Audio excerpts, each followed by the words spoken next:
Les méthodes naturelles pour contrôler le diabète mellitus. Les meilleures options de traitement. Le diabète est une maladie grave que vous ne pouvez pas traiter sur votre propre. Votre médecin vous aidera à faire un plan de traitement du diabète qui est bon pour vous, et que vous pouvez comprendre.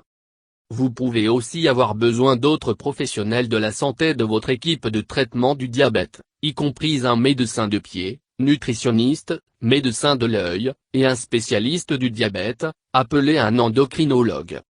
Le traitement du diabète nécessite une surveillance très étroite sur votre taux de sucre dans le sang, et de les maintenir à un objectif fixé par votre médecin, avec une combinaison de médicaments, l'exercice et le régime alimentaire.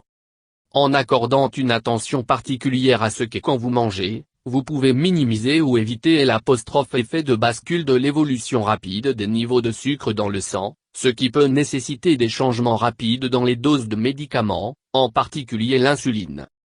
Si vous avez le diabète de type 1, le pancréas ne fait plus l'insuline. Votre corps a besoin d'utiliser le sucre dans le sang pour l'énergie.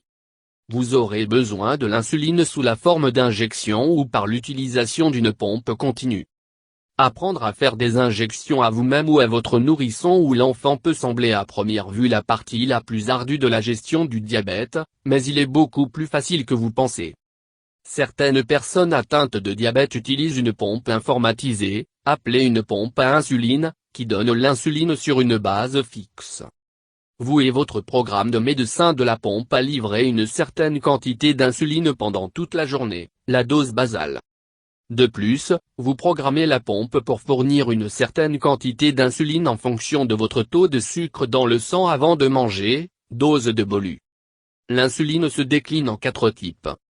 Action rapide, prenant effet en quelques minutes et dure 2-4 heures. Régulier ou courte durée d'action, prenant effet dans les 30 minutes et durable 3-6 heures.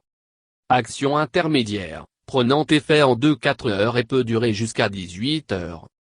Longue durée d'action, prenant effet en 6-10 heures et dure au-delà de 24 heures.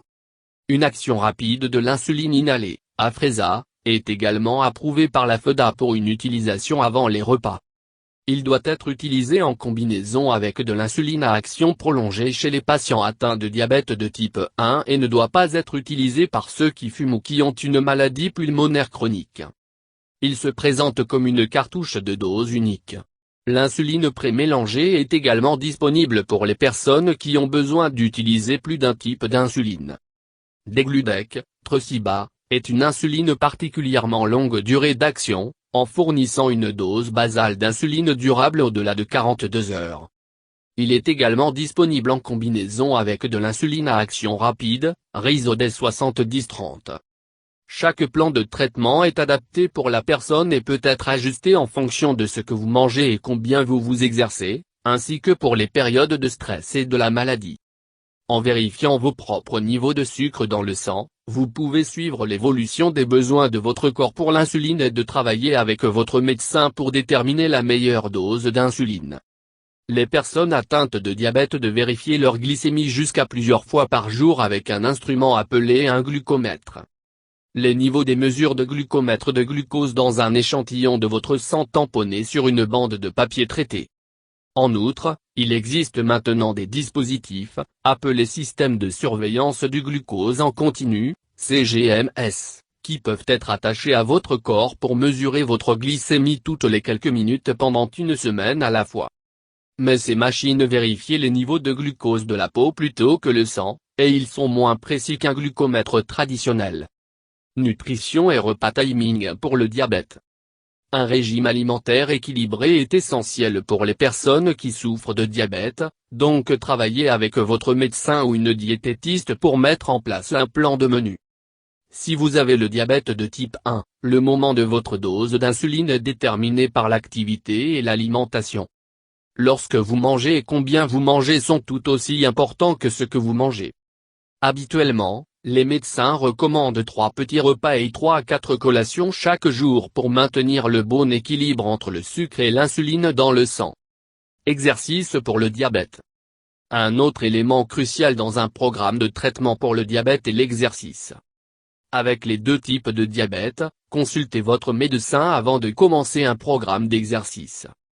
l'exercice améliore l'utilisation de votre corps de l'insuline et les niveaux de sucre dans le sang peut diminuer. Pour éviter que votre glycémie de tombe dangereusement bas niveau, vérifiez votre glycémie et, si nécessaire, mangez une collation riche en glucides environ une demi-heure avant l'exercice. Si vous commencez à ressentir des symptômes de sucre dans le sang, appelé hypoglycémie, arrêtez l'exercice et une collation de glucides ou de boissons. Attendre 15 minutes et vérifier à nouveau. Avoir à nouveau une autre collation si elle est encore trop faible. L'exercice aide à certaines personnes atteintes de diabète de type 2 à réduire leur niveau de glucose dans le sang et peuvent aider à prévenir la maladie chez les personnes à risque. Pour les personnes ayant soit le type de diabète, l'exercice peut réduire le risque d'avoir une crise cardiaque ou un AVC et peut améliorer la circulation. Il peut offrir le soulagement du stress, aussi bien. Les personnes atteintes de diabète de type 2 qui ont besoin de perdre du poids peuvent bénéficier d'un exercice modéré. La plupart des personnes atteintes de diabète sont encouragées à obtenir au moins 150 minutes par semaine d'intensité modérée de l'activité physique aérobie, comme la marche. La formation de force est souvent recommandée au moins 2 fois par semaine. Parlez-en à votre médecin au sujet de ce type d'exercice est bon pour vous. L'IFE-Style change pour le diabète. Il est une bonne idée de porter un bracelet médicalaire ou une étiquette qui dit que vous avez le diabète. Cela rendra les autres au courant dans votre état au cas où vous avez une attaque hypoglycémique grave et ne sont pas en mesure de vous faire comprendre, ou si vous êtes dans un accident et ont besoin de soins médicaux d'urgence. Vous identifier comme ayant le diabète est important parce que les attaques hypoglycémiques peuvent être confondues avec l'ivresse, et les victimes ne sont souvent pas en mesure de prendre soin d'eux-mêmes. Sans un traitement rapide, l'hypoglycémie peut entraîner un coma ou des convulsions. Et, parce que votre corps est sous un stress accru lorsque vous êtes malade ou blessé, votre taux de sucre dans le sang devront être vérifiés par le personnel médical qui vous donne des soins d'urgence. Assurez-vous de bien prendre soin de vos dents et la soie dentaire régulièrement. Le diabète peut aggraver les maladies des gencives.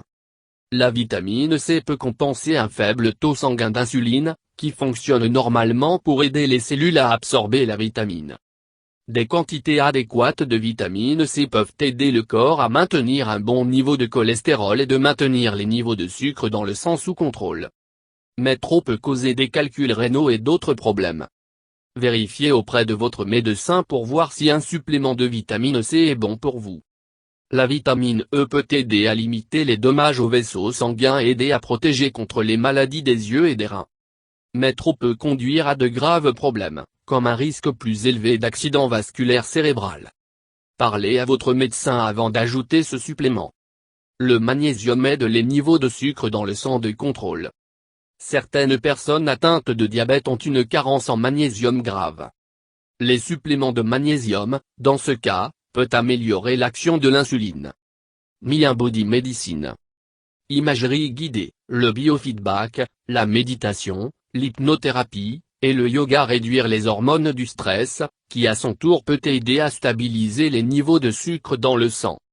Biofeedback peut également aider à diminuer la pression artérielle, mais plus de recherche est nécessaire pour découvrir son rôle dans le traitement du diabète et de l'hypertension artérielle. Remède à base de plantes.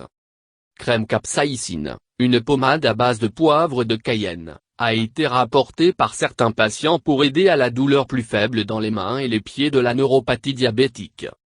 Mais les gens avec la perte de sensation dans les mains ou les pieds doivent faire preuve de prudence lors de l'utilisation de la capsaïcine, comme ils peuvent ne pas être en mesure de se sentir pleinement toute sensation de brûlure.